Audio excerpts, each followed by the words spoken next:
جماعت کو کہا جنت میں جاؤ، کہیں گے یا اللہ ہم نے نہیں جانا۔ بھائی بڑے نادان ہو، جنت کا دروازہ مین گیٹ کھول کے تمہیں کہا جنت جاؤ، ہم نہیں جاتے۔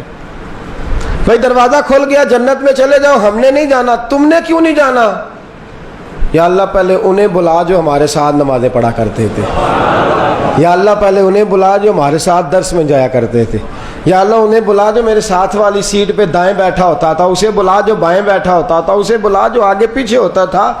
خدا بندہ نمازیں ہم نے کٹھی پڑھی، روزے ہم نے کٹھے رکھے، تراویحیں ہم نے کٹھی پڑھی، درس و تدریس میں ہم کٹھے آتے جاتے رہے، جنت میں اکیلے کیسے چلے جائیں؟ او جنت ساڈے کس کاری جتھے یار نظر نہ آوے، او جنت ساڈے کس کاری جتھے یار نظر نہ آوے، او دوزخ سانو لکھ بہشتاں جتھے سونا آوے جاوے۔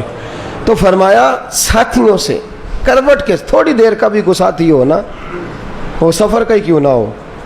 میرا 5-7 دوستوں سے بڑا پیار ہے۔ لوگ پوچھتے ہیں جی یارانے کا مطلب، میں نے کہا یار ایک ہی مطلب ہے، ہم مدینے میں اکٹھے تھے، حضور کے گنبد کے سائے میں اکٹھے بیٹھا کرتے تھے، تیری جالیوں کے نیچے تیری رحمتوں کے سائے، جسے دیکھنی ہو جنت وہ مدینہ دیکھ آئے۔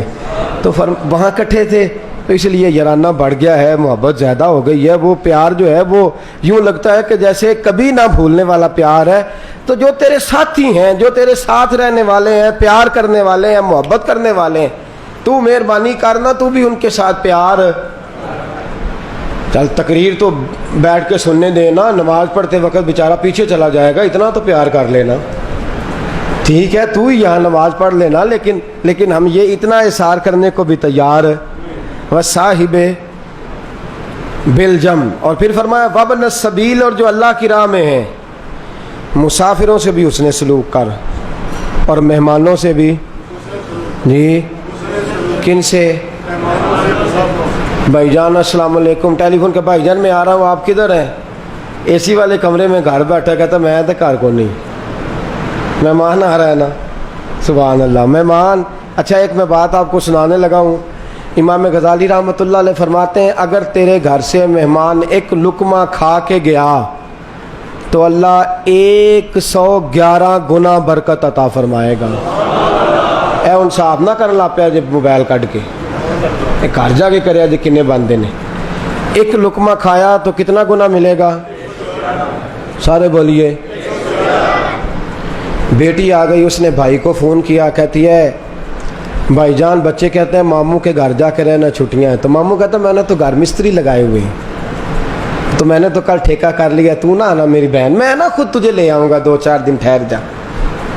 بیچاری نے 2-4 دن انتظار کر کے پھر فون کیا، بہن ہے نا دل کرتا ہے، پتراں لئی تیاں لئی پردیس وے بابل تے پتراں لئی جاگیراں، چپ رہنا منہ کچھ بھی نہ کہنا ہے تیاں دیاں تقدیراں۔ میرا دل کرتا ہے کہ میں اپنے باپ کا آنگن پھر سے دیکھوں، وہ جس گلی میں میں کھیلا کرتی تھی اور جس درخت کے اوپر پینگ ڈال کے میں جھولے لیا کرتی تھی، میرا اماں کے گھر رہنے کو دل کرتا ہے، میں آنا چاہتی ہوں۔ تو بھائی کہتا ہے میں نے تو مستری لگا لیے، تو نہ آنا۔ اور بہن آ گئی بھائی کے گھر، اور بھائی کہتا ہے تو بہن تیرے بچوں کے سکول کھل گئے ہوں گے، میں گاڑی نہ لاؤں، تجھے چھوڑ آتا ہوں۔ 6 بچے لے کے وہ بیٹھی کار میں، سارے رستے روتی گئی، سارے رستے روتی گئی۔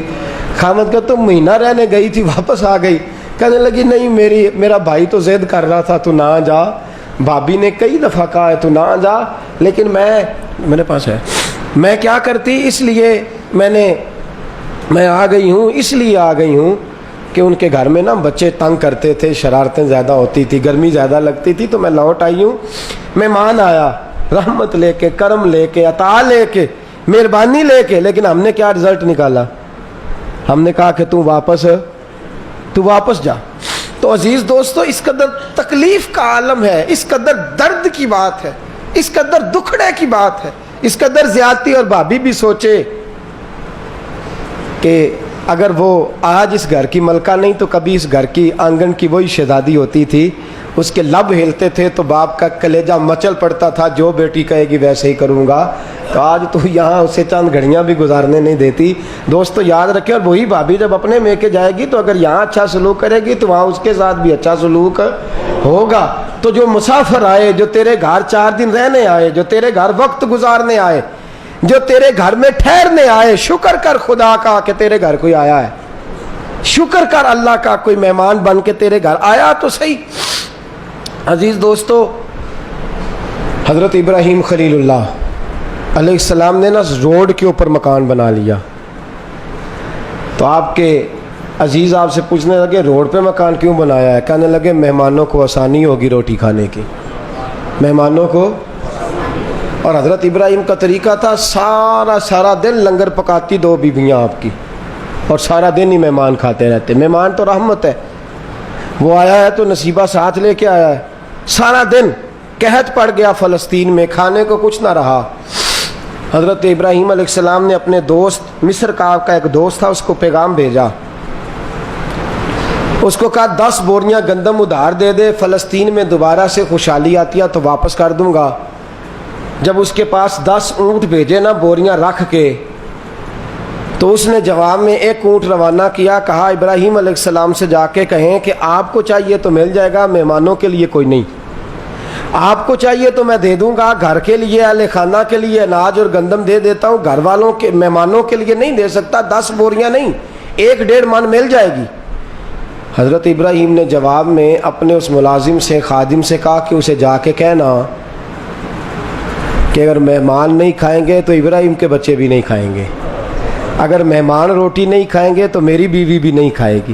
اس سے کہنا نہیں چاہیے، ہاں اس طرح کرنا، جب تم گئے تھے رکھ کے اپنا سامان، بوریاں رکھ کے گئے تھے تم لوگ اونٹوں پہ، تو لوگوں کو امید لگ گئی تھی کہ جناب ابراہیم نے غلہ منگوایا ہے، تو لوگ انتظار کریں گے غلہ آنے کا، تب واپس آنا تو ریت کی بوریاں بھر کے لے آنا تاکہ مہمانوں کا دل نہ ٹوٹے، میں اتنی دیر میں کو بندوبست کرتا ہوں۔ وہ آدمی گیا، ریت کی بوریاں بھر کے 10 کی 10 بوریاں اونٹوں پہ رکھیں، آ گئے۔ ادھر حضرت ابراہیم علیہ السلام سوچتے سوچتے پریشان ہوئے، چارپائی پہ لیٹے تو آنکھ لگ گئی۔ آپ کی زوجہ جناب ہاجرہ کو پتہ ہی نہیں، حضرت سارہ جانتی نہیں بظاہر کہ بوریوں میں کیا ہے۔ وہ آئیں، ریت والی بولیاں کھولیں، چاہیے تھا ریت نکلتی، خوشبو والی گندم نکل آئی۔ اس کو کھولا، پکایا، کھلایا، مہمان کھانے لگے۔ حضرت ابراہیم اٹھے، کہنے لگے خوشبو بڑی آ رہی ہے، خوشبو بڑی آ رہی ہے۔ حضرت ہاجرہ سے کہنے لگے کیا ماجرا ہے؟ کہنے لگی آپ سو گئے تھے، میں نے سارے مہمانوں کو روٹی کھلا دی ہے، اور ابھی بھی اندر سارا آٹا گوندھ رہی ہے، تھوڑی دیر میں اور پکائیں گے، جو شام کو آئیں گے وہ بھی۔ اور کہنے لگی آپ کا مصری یار بڑا اچھا ہے، اس قحط کے زمانے میں 10 بوریاں گندم بھیج دی۔ حضرت ابراہیم مسکرا پڑے، کہنے لگے اس کو مہمان نوازی پسند بھی بڑی ہے، یہ میرے مصری یار نے نہیں بھیجی، یہ تو میرے عرشی یار نے بھیجی ہے۔